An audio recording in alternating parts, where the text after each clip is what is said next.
Di sini agama mengajarkan kita disiplin. Subhanallah. Waktu itu tidak boleh diremehkan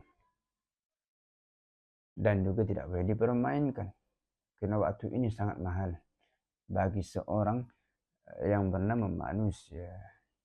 Nah, karena waktu diberikan oleh Allah Subhanahu wa taala itu tidak boleh dibeli. Bagaimana kita nak membeli waktu yang sudah kita lewatkan, yang kita lalui 10 dan 20 tahun yang lalu? Apakah perlu untuk kita sesari? Tidak menjadi sudah tidak seperti pepatah orang Melayu mengatakan bahawa nasi menjadi bubur. Nasi sudah menjadi bubur. Ibarat nasi sudah menjadi bubur. Tidak boleh untuk kita kembali lagi. Tidak ada alasan untuk kita sesali.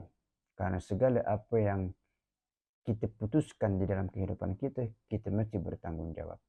Maka waktu yang diberikan oleh Allah Subhanahu wa taala mesti dijaga dengan baik.